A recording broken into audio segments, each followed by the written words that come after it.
Hi అండి, నేను మీ Jyoti. Welcome back to Jyoti vlogs. ముందుగా వినాయక చవితి శుభాకాంక్షలు. అలాగే వినాయక చవితికి సింపుల్గా, ఈజీగా, క్విక్గా ఎలాగా పిండి వంటలు రెడీ చేసుకోవాలో మీకు చూపించబోతున్నాను. 3 రకాల పదార్థాలతో 3 పిండి వంటలు క్విక్గా ఎలా తయారు చేసుకోవాలో చూపించబోతున్నాను. ఎక్కడ స్కిప్ చేయకుండా చూస్తే మీకు అర్థమవుతుంది. ముందుగా ఒక కొబ్బరికాయను తీసుకుని మిక్సీలో పట్టుకుని ఈ విధంగా పొడి చేసుకుని ప్రక్కన పెట్టుకోండి. అలాగే స్టవ్ వెలిగించి ఒక బాండి పెట్టి ఒక అరకప్పు వాటర్ వేసుకుని దాంట్లో కప్పు బెల్లం తీసుకుని యాలకుల పొడి వేసుకుని మనం రెడీ చేసి పెట్టుకున్న కొబ్బరిని కూడా వేసేస్తే ఇలా ఈ విధంగా మనకి ఒక ఉండ అయితే సరిపోతుందండి. ఈ విధంగా తీసుకుని ప్రక్కన పెట్టుకోండి. అలాగే ఒక బాండీలో ఒక కప్పు వాటర్ వేసుకుని అలా కొద్దిగా ఉప్పు, కొద్దిగా నెయ్యి వేసుకుని మరిగిన తర్వాత ఒక కప్పు వాటర్కి ఒక కప్పు పిండి పడుతుందండి. ఆ విధంగా వేసుకున్న తర్వాత ఈ విధంగా మగ్గిన తర్వాత ఒక ప్లేట్లో వేసుకుని ఒక చేత్తో ఎంత మెత్తగా వీలైతే అంత మెత్తగా స్మాష్ చేసి దగ్గరగా చేసి ఉండ చేసుకుని నలుపుకోవాలండి పిండి. అలా నలుపుకుంటేనే మనకి పిండి అయితే సాఫ్ట్గా అయితే రావడం జరుగుతుంది.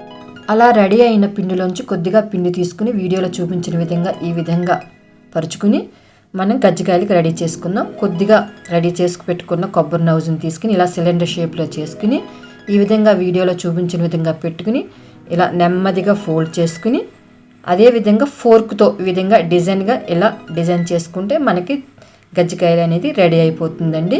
ఒకవేళ ఎక్కడ అంటుకోకపోతే కొద్దిగా తడి చేసుకుని పెట్టుకుంటే అంటుకుపోతుంది. ఈ విధంగా గజ్జికాయలను తీసుకుని రెడీ చేసుకుని ప్రక్కన పెట్టుకోవాలి. ఒక పిండి వంట అయితే రెడీ అయ్యింది. నెక్స్ట్ ఇంకొక పిండి వంట చూద్దాం. ముందుగా కొద్దిగా పిండి తీసుకుని కొద్దిగా పరుచుకుని దానిపైన కొబ్బరి నవ్వుచి పెట్టుకుని ఎక్కడ క్రాక్స్ రాకుండా నెమ్మదిగా పైకి ఆ పరిచిన పిండిని అయితే నెమ్మదిగా పైకి తీసుకొచ్చి నేను వీడియోలో చూపించిన విధంగా ఎక్కడైనా క్రాక్స్ వస్తే నెమ్మదిగా తీసుకుని ఫోల్డ్ చేసుకుని ఈ విధంగా మోజీలు అయితే రెడీ చేసుకుని పెట్టుకోవాలి.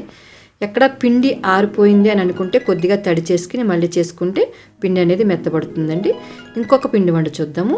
ముందుగా కొద్దిగా పిండి తీసుకుని అలా పరుచుకుని దాంట్లో కొద్దిగా కొబ్బరి నవ్వుజు ఉండబెట్టుకుని ఈ విధంగా కొబ్బరి నవ్వుజు కుడుములు రెడీ చేసుకుని పెట్టుకోవాలండి. ఈ విధంగా 4 రకాల పిండి వంటలు రెడీ చేసుకుని పెట్టుకోవాలి. నెక్స్ట్ ప్రాసెస్ ఏంటో చూపించబోతున్నానండి.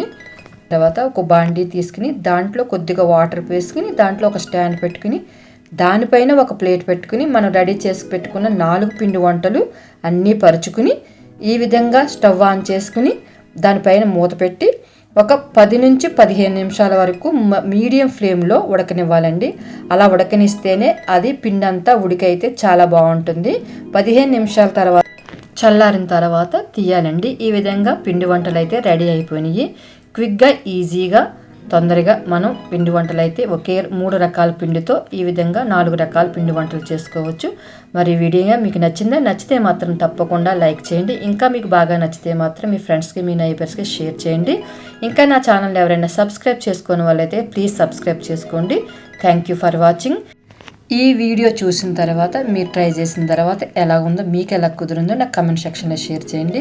బాగుందనో బాగోలేదనో ఒక కమెంట్ మాత్రం అయితే పెడతారని నేను ఆశిస్తున్నాను. Thank you for watching. మళ్ళీ నెక్స్ట్ వీడియోలో కలుస్తానండి. బాయ్.